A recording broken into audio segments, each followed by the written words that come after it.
Hey, this is Alan Fenstermaker here with another Pro Wrestling Archives, and I'd like to talk about SummerSlam last night. And man, what a good match! What a good show that was. And I know WWE always delivers on the big shows like WrestleMania and SummerSlam, and I just thought it was kind of cool how like they had like the main event there at SummerSlam was also a Bloodline rules match, just like it was a Bloodline rules match over at WrestleMania.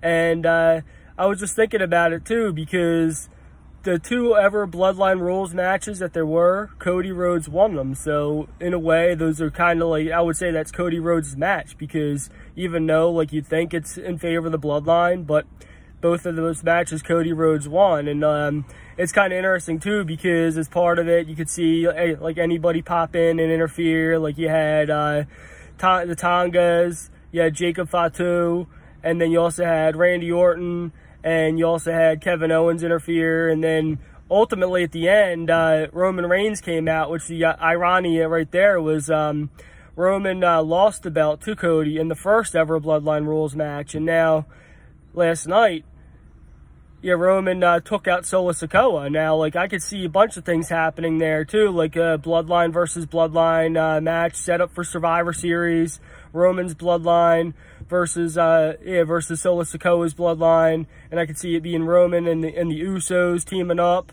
And then you could also see Zilla Fatu coming in, and also I think it'd be kind of cool. I've been saying it for a while. Lance Anoa'i. He's Lance Anoa'i's a big star, and I remember like he was even in WWE, like when he had that thing with when Roman and Shane McMahon were in that feud before. So I could kind of see that happening too, like bringing Lance Anoa'i, and then have Lance Anoa'i align with Roman Reigns, and then just have at Survivor Series have a Bloodline versus Bloodline match in a Survivor Series style tournament. That would And it was a pretty good show too. Like the main event was probably like the biggest draw, and then also you got like the Dominic Mysterio, Liv Morgan, Rhea Ripley, and the whole Judgment Day angle. And like I kind of see the Judgment Day falling apart, and it was kind of interesting too, because the fans were still giving Dominic heat, even though like he left Rhea Ripley. So I could kind of see a face turn coming for Damian Priest and Rhea Ripley. Maybe even the rest of the Judgment Day as well, like Finn Balor. I could see that coming, because like Dominic Mysterio, it's almost like the fans love to hate him. Like I can't see him getting over as a face, and even though I was originally thinking the Liv Morgan angle would bring him to being a face, but honestly, like it looks like last night he was still getting heat by the crowd.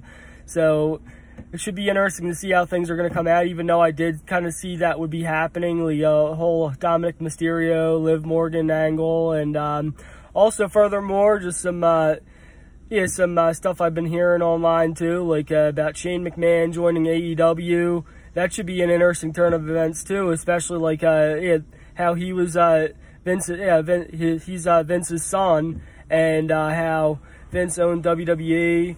And AEW was like their main rival competitor, and now Shane McMahon, Vince McMahon, the founder of WWE, his son is now working for AEW, which is kind of interesting, because back in the whole invasion angle, Shane McMahon was, he ended up being the owner of WCW, and AEW is like a version of WCW, so that'd be interesting. Like they could probably even bring that in there, like Shane McMahon was used to own WCW, to kind of bring that in there, or like there's a bunch of different things they could do. And like that'd be kind of cool, like to see have it at WrestleMania next year, even like have AEW versus WWE. So anyways, here's some of my thoughts that I had from WrestleMania, and some stuff floating around the internet on what's going on in wrestling these days. So if you feel like you want to comment, feel free to comment below, and we can talk about anything you want to talk about as far as wrestling goes. Even get you on a FaceTime, record that, and we could even like get you on there for some real wrestling talk in the pro wrestling world. So until next time, peace.